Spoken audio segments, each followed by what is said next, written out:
오늘은 사도행전 1장 24절의 말씀을 가지고 마음을 아시는 위로라는 제목으로 함께 말씀을 나누도록 하겠습니다. 어떤 사람이 신앙생활을 하면서 제대로 성경을 읽어본 적이 없다고 합니다. 그래서 작정을 하기 시작했어요. 내가 이제 예수를 믿게 되었으니 성경을 열심히 한번 읽어보아야지 하면서 성경을 펴서 구약을 폈습니다. 그리고 제일 먼저 나오는 창세기를 읽기 시작했어요. 그런데 말씀으로 이 세상을 만드셨다는 이야기가 도저히 믿어지지 않는 것입니다. 무슨 마술사도 아니고 말만 하면 그대로 이루어지는 이 말씀을 보면서 그 사람의 믿음이 약했던지 성경을 덮어버렸다고 합니다. 그렇게 며칠 동안 성경을 보지 않다가 또다시 마음에 찔림이 생긴 거예요. 내가 예수님을 믿는다고 결단했는데 성경을 읽겠다고 다짐을 했는데 이렇게 포기하다니. 그러면서 이번에는 신약을 폈습니다. 그래서 마태복음을 읽기 시작했어요. 그런데 마태복음 1장을 보면 어떤 내용으로 시작합니까? 누가 누구를 낳고 족보가 시작되는 거예요. 그래서 그 사람이 다시 한번 성경을 덮었습니다. 그러니까 성경을 읽고자 하는 그 마음이 그 성경의 어려운 내용을 앞서지 못했다는 것이죠. 한 설문조사 기관에서 조사를 했습니다. 기독교인들이 가장 읽기 좋아하는 성경은 어딜까? 저는 이 설문을 보면서요, 질문을 보았는데 저는 그 답을 보지 않고도 맞힐 수가 있었습니다. 왜 그럴까요? 저희 교회에서 작년에도 그렇고 올해도 그렇고 성경 필사를 신청받았는데 가장 먼저 마감되는 성경들이 우리 성도님들이 가장 읽기 좋아하는 그런 성경이었다는 것이죠. 그러니까 성도님들이 가장 먼저 신청 마감되는 순서는 분량이 작은 성경입니다. 네, 한 장으로 된 거는요, 붙이자마자 나갔어요. 자, 3장짜리 마감됐습니다. 자, 그런데 이제 50장짜리 막 긴 거 있잖아요. 그런데 성경의 분량이 길어도 빨리 팔리는 성경이 있었습니다. 어디냐면 시편, 잠언이었습니다. 나 20장 썼어 이러는데 시편 20장이에요. 그러니까 사람들은 성경을 읽고 싶다 하였고 정말 하나님의 말씀을 가까이 하고 싶지만 그것을 처음부터 하나님의 말씀을 가까이 하는 것이 참 쉽지 않다는 것입니다. 그러니까 어떤 사람들에게는 정말 믿어지지 않는 이야기지만 하나님의 말씀인 이 성경은요, 이렇게 시작합니다. 우리가 너무나도 잘 알고 있죠. 창세기 1장 1절, 태초에 하나님이 천지를 창조하시니라. 그러니까 우리의 믿음은요, 이 하나님의 말씀, 이 천지를 창조하셨다라는 이 말씀을 믿음으로부터 시작된다는 것을 우리는 기억해야 합니다. 마찬가지로 하나님께서 모든 만물을 창조하셨다라는 이 말씀이 믿어지기 시작한다면 우리는 이거에 대해서도 알고 있어야 합니다. 우리도 하나님이 창조하셨으니까 우리에 대해서도 하나님께서 너무나도 잘 알고 계시겠구나. 그러니까 성도님들, 우리가 하나님 앞에 어떤 고백을 해야 합니까? 우리를 하나님께서 너무나도 잘 알고 있음을 우리가 알고 하나님 앞에 고백해야 한다는 것입니다. 그런데 우리는 하나님이 우리를 너무나도 잘 알고 있음에도 불구하고 그것을 고백하며 살아가는 것이 너무나 쉽지 않다는 것을 매일매일 느끼며 살아간다는 것이죠. 19세기에 태어나서 20세기까지 살았던, 전 세계를 풍미했던 한 사람이 있었습니다. 우리 성도님들도 잘 아실 텐데요, 찰리 채플린이라는 사람입니다. 너무나도 유명하지 않습니까? 그 코스염이잖아요. 그런데 한참 유명세를 타고 있어서 너무나도 어딜 가나 자신을 알아보는 사람들 때문에 너무 피곤했나 봐요. 그래서 휴식을 취하기 위해서 이름도 모르는 아주 작은 시골 마을로 휴가를 떠났다고 합니다. 그런데요, 찰리 채플린이 거기 가면 아무도 모를 줄 알았는데 그 시골에서조차도 자신의 이름과 자신의 얼굴이 붙어있는 포스터가 붙어 있어서 깜짝 놀랐다고 합니다. 시골 동네 게시판이었는데 그 포스터를 가까이 가서 보니까 내용이 이런 거예요. 마침 그 마을에서 며칠 후에 어떤 대회가 열리는데, 어떤 대회였냐면 찰리 채플린 흉내내기 대회가 열린다는 것이었어요.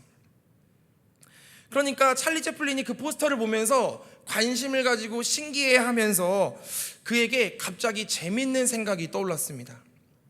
만약 내가 그 찰리 채플린 흉내내기 대회에 나가면 나는 어떻게 할 수 있을까? 그래서요, 몰래 그 찰리 채플린 흉내내기 대회에 찰리 채플린이 참가했습니다. 그날이 되었어요. 작은 시골에. 그런데 그 대회가 얼마나 유명세를 쳤든지 인파들이 가득했습니다. 멀리서 찰리 채플린이 순서를 기다리면서 다른 사람들이 하는 것을 지켜보았습니다. 그런데 자기가 하는 그대로 사람들이 너무나도 잘 따라하는 거예요. 연기를 잘하는 거예요. 그래서 자신도 보면서 너무 재미있고 유쾌한 시간을 보냈어요. 그런데 어느덧 시간이 지나고 자기 차례가 되었습니다. 그러니까 찰리 채플린은요, 평소 하던 대로 자신의 연기를 그냥 하면 되는 거였어요. 열심히 연기를 하고 내려왔습니다. 반응도 좋았습니다. 그런데 참석자들의 경연이 다 끝나고 이제 심사위원들의 심사 결과가 나왔습니다. 그런데 어떻게 되었을까? 당연히 자기는 자신의 연기를 하던 대로 했으니까 1등을 할 줄 알았는데 자신은 3등을 했다는 거예요. 그러니까 1등과 2등은 자신이 아닌 다른 사람이 되었다는 것이죠. 나중에 찰리 채플린이요, 이 사실을 떠올리면서 이렇게 고백했습니다. 어쩌면 나보다 나를 가장 잘 볼 수 있고 나를 가장 잘 알고 있는 사람은 내가 아닐 수도 있겠다라고 고백했다고 합니다. 그러니까 우리는 신앙생활하면서 나는 나를 너무나도 잘 알고 내 힘으로 할 수 있어 라는 생각 가운데 빠져들지만 그렇지 않다는 것을 우리는 기억해야 한다는 거예요. 하나님께서요, 예레미야를 선지자로 부르실 때 이렇게 말씀하셨습니다. 예레미야 1장 5절 말씀 우리 다 함께 읽어보도록 하겠습니다. 예레미야 1장 5절 말씀입니다. 시작. 내가 너를 모태에 짓기 전에 너를 알았고 내가 배에서 나오기 전에 너를 성별하였고 너를 여러 나라의 선지자로 세웠노라 하시기로. 아멘. 그러니까 예레미야 말씀에서 뭐라고 해요? 하나님께서는 예레미야를 뱃속에서 잉태되기 전부터 아셨다는 거예요. 그리고 이미 그를 거룩하게 구별하여서 선지자로 세우기로 작정하셨다고 말씀하십니다. 이게 어떻게 가능하십니까? 하나님께서 천지를 창조하신 것처럼 모든 사람들을 지을 수 있었기 때문에, 지었기 때문에 이런 고백을 할 수 있었다는 것이죠. 또한 시편 139편을 보면요, 다윗의 고백이 나옵니다. 그런데 다윗이 이렇게 고백하고 있어요. 시편 139편 1절부터 4절까지의 말씀입니다. 시작. 여호와여, 주께서 나를 살펴보셨으므로 나를 아시나이다.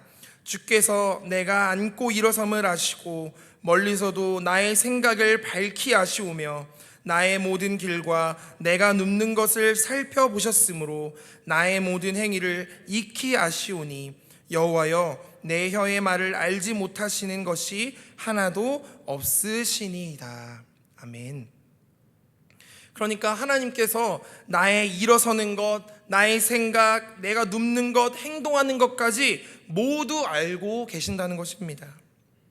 그런데 오늘 이 말씀에서 2번 반복되는 말이 있는데 바로 살펴보셨다라는 말입니다.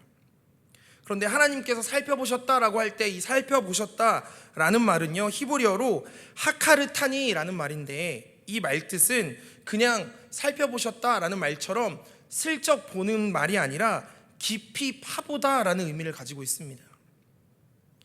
그러니까 하나님께서 살펴보셨다라는 것은 깊이 파보다라는 뜻을 가지고 있다는 거예요. 그래서 이 단어가 욥기에서는 어떻게 사용됐냐면 무엇인가, 광부가 무엇인가를 캐낼 때 사용됐대요. 그리고 또 사사기를 보니까 정탐꾼이 적진에 들어가서 아주 집중적으로 살펴볼 때 이 단어가 사용됐다는 거예요.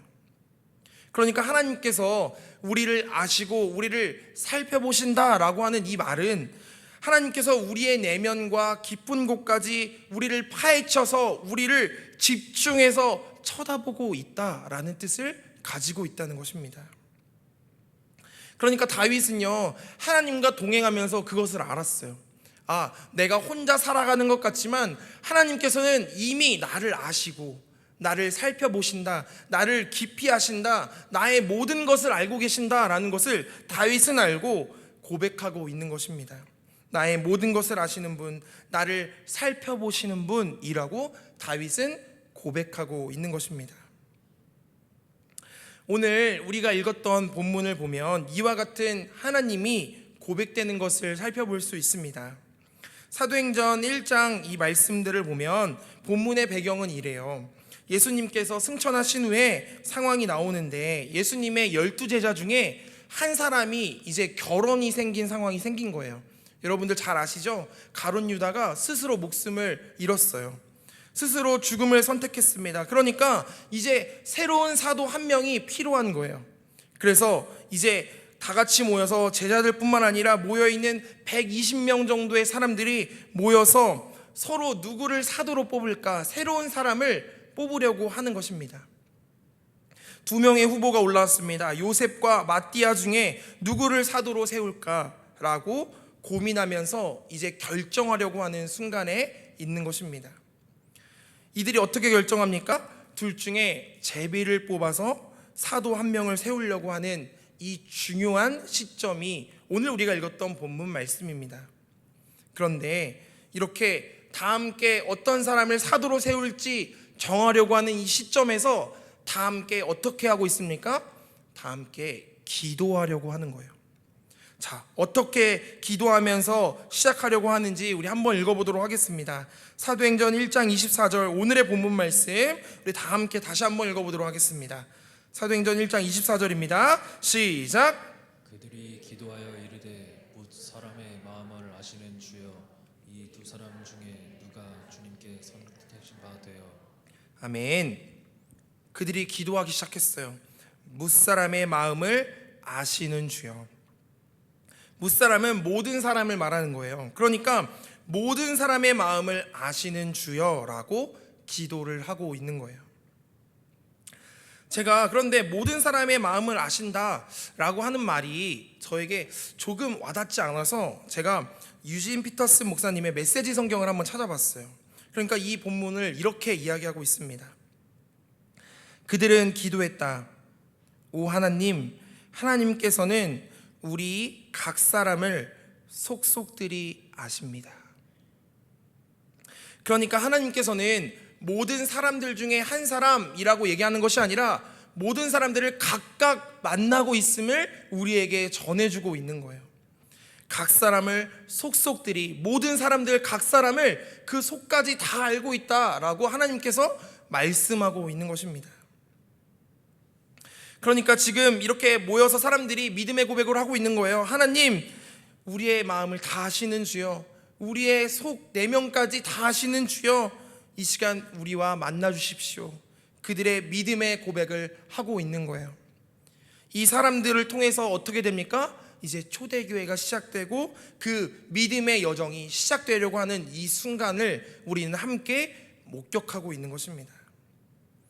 사랑하는 성도 여러분, 초대교회 성도들처럼 모든 것을 알고 계시고 지금도 우리와 함께 하시는 그 주님 앞에 모든 것을 고백하며 모든 것을 맡기며 걸어갈 수 있는 저와 여러분의 삶이 되시기를 주님의 이름으로 축복합니다.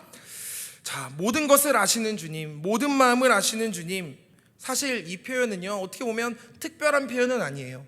우리가 너무나도 잘 알고 많이 고백했던 표현입니다.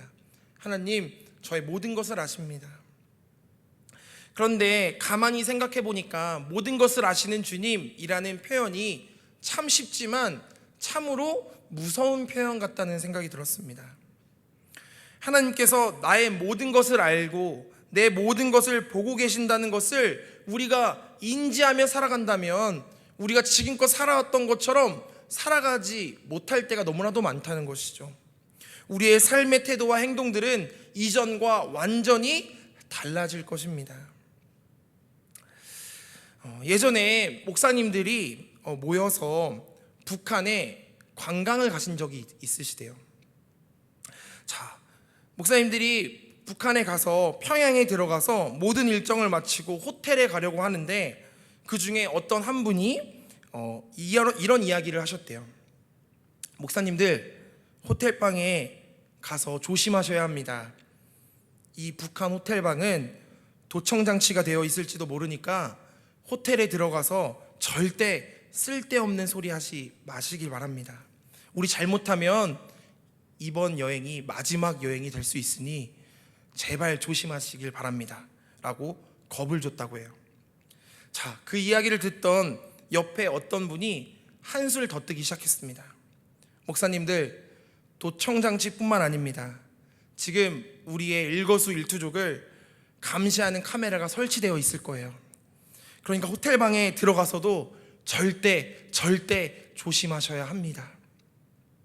이 이야기를 듣고 목사님들은 태어난 척 하시면서 얘기를 했대요. 도대체 무슨 말씀하시는 거예요?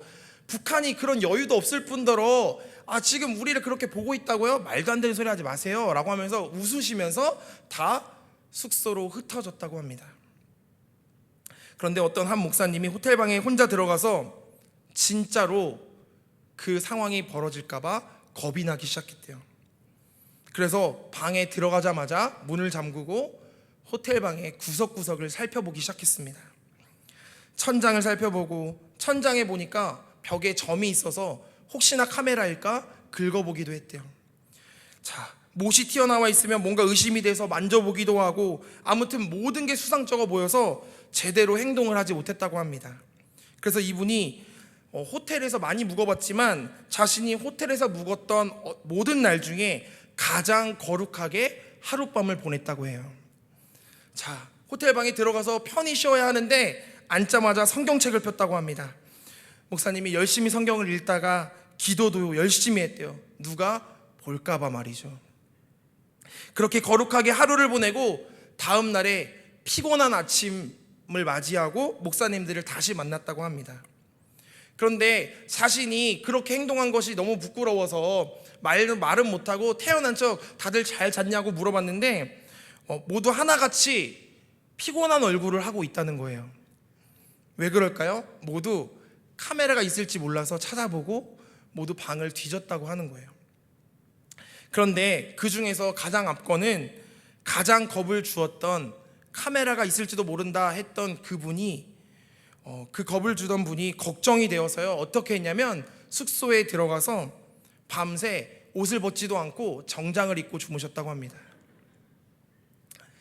그러니까 성도님들, 누군가가 자신을 보고 있다, 아니 볼 수도 있다라는 이 사실만으로도 우리의 삶의 자세는 완전히 바뀌게 된다는 것입니다. 지금 보고 있다고 해도 바뀔 판에 보고 있을 수도 있어요 라는 말을 듣고도 우리의 삶의 모습이 완전히 달라진다는 거예요. 그러니까 하나님께서 우리의 모든 생각과 행동을 다 아신다라는 이 사실을 의식하고 살아간다면 우리의 삶의 모든 부분들은 완전히 변화될 수 있음을 오늘 말씀은 우리에게 전해주고 있는 것입니다. 말로는 예수 믿는다 하지만 우리의 삶이 동반되지 않으면, 우리의 삶이 따라가지 않으면 그 말씀은 그저 외침으로 끝나는 것이죠. 그런데 모든 사람을 아시는 주님이라는 이 고백은 이런 무서운 의미만 가지고 있는 것이 아니라 이 고백 안에는 하나님께서 우리의 연약함, 우리의 약함, 우리의 처한 상황, 우리가 어떻게 나가야 할지 모든 것을 알고 계신다라는 의미를 가지고 있습니다. 그러니까 우리에게 위로가 되는 거예요. 하나님께서는 나의 모든 약함을 아시지만 그것을 안아주시고 함께 하시는 하나님이라는 사실이 오늘 이 고백에 들어있는 것입니다. 그렇기 때문에 하나님께서는 아무도 모르는 우리의 연약함, 우리의 약함, 결점을 잘 아시지만, 우리가 얼마나 흔들리고 우리가 어떻게 넘어지는지 우리의 눈물까지 잘 아시지만, 이 모든 것을 아심에도 불구하고 우리를 절대 포기하지 않으시는 분, 우리의 마음을 위로하시는 분, 그분이 우리의 하나님이라는 사실이 참으로 위로가 된다는 것이죠. 사랑하는 성도 여러분, 오늘 말씀을 묵상하면서 이 분이, 이 우리의 마음을 아시고 우리의 상황을 모두 아시는 이 하나님이 우리의 아버지 되심을 믿음으로 고백하게 되기를 주님의 이름으로 축복합니다. 마지막으로 한 이야기를 하고 말씀을 마무리하려고 합니다. 카자흐스탄의 아이인데요, 키릴이라는 4살짜리 아이의 이야기입니다. 자, 카자흐스탄에 살고 있는 이 키릴이라는 아이는 4살인데요 20일 만에, 태어난 지 20일 만에 버려진 아이였습니다. 이렇게 귀여운데 말이죠. 그래서 20일 만에 버려지고 나서 고아원에서 자라게 되면서, 고아원에서 자라면서 입양을 시도했는데 입양을 6번이나 거절당했던 아이였습니다. 근데 그 이유가 무엇이었을까요? 그것은 바로 이 아이는 한쪽 팔을 갖지 않은 아이였습니다. 그러니까 입양을 계속 시도해도 계속 거절을 당하는 거예요. 멀쩡한 아이도 입양하기 쉽지 않은데 팔이 이렇게 불편한 아이를 입양하는 것이 참으로 어렵기 때문에 6번이나 거절당했다는 것이죠. 누가 장애아이를 입양하겠어요? 라고 하면서 사람들이 수덕수덕 된 것입니다. 그런데 어느 날 캐나다에서 한 노부부가 이 아이를 입양하겠다고 전화가 왔습니다. 그런데 참으로 놀라운 것은 여러 아이들도 있었지만 굳이 이 아이를 선택해서 키릴, 이 아이를 입양하고 싶다라고 연락한 거예요. 고아원 측은 굉장히 의아했습니다. 그리고 놀랐습니다. 아니, 노부부가, 어르신들이 왜 그럴까? 왜 늦은 나이에 이 아이를 입양하려고 하실까? 그런데 그 의문이 이 키릴이라는 아이와 이 입양하려고 하는 노부부가 같이 만나는 공항에서 모든 의문이 풀렸습니다. 캐나다의 이 노부부는요, 함께 키릴을 맞이하려고 공항으로 갔습니다. 키릴은 오른쪽 팔꿈치 아랫부분이 없어서, 아까 보셨던 것처럼 없어서 옷이 덜렁덜렁한 채 그 옷을 입고 공항에 나갔습니다. 낯선 공항에 나가서 처음 보는 광경에 어리둥절해하면서 그 아이에게 다가오는 한 사람을 발견했습니다. 바로 노부부 중에 그 할아버지였어요. 자, 이 사진에 나와 있는 할아버지인데요, 자, 이 할아버지는 어떻습니까? 이 할아버지는 키릴하고 똑같은 오른팔이 없는 할아버지였습니다. 그런데 그 할아버지가 키릴에게 다가오더니 환한 미소로 그 아이를 안아주었어요. 근데 그 아이는 놀란 거예요. 자신 처음 보는 이 할아버지를 발견하면서 이 할아버지도 오른팔이 없네? 라고 생각이 들면서 금방 친해지게 되었습니다.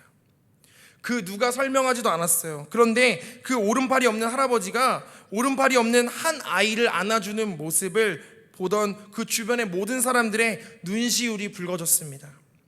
그리고 할아버지는 마치 이 아이를 이미 알고 있는 것처럼, 거절당한 아픔을 다 알아주는 것처럼 눈물을 흘리면서 그 아이의 미래를 알 수는 없지만 그 할아버지의 따뜻한 마음에 그 아이 또한 함께 안고 울기 시작했습니다. 그리고 그 할아버지는 그 키릴을 안으면서 한마디 했습니다.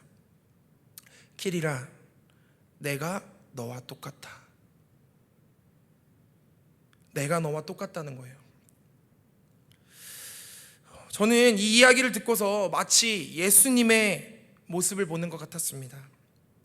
우리 마음에, 우리 삶의 현장에서 우리가 얼마나 많은 아픔과 얼마나 많은 문제와 어려움이 있습니까?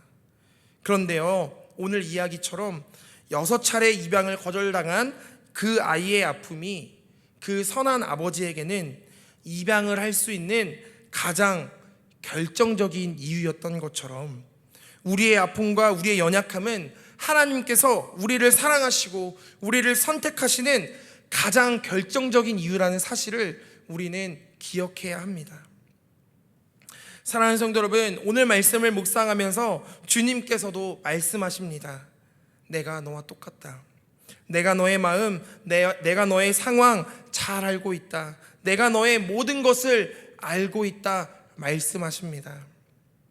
사랑하는 성도 여러분, 하나님께서 우리의 모든 것을 아시고 우리의 마음을 아신다는 이것이 우리에게 너무나도 큰 축복과 위로임을 기억하면서 우리의 마음을 아시고 우리를 위로하시는 그분과 함께 이 말씀을 묵상하면서 주님과 동행하며 살아가는 저와 여러분의 삶이 되시기를 주님의 이름으로 축복합니다. 기도하겠습니다.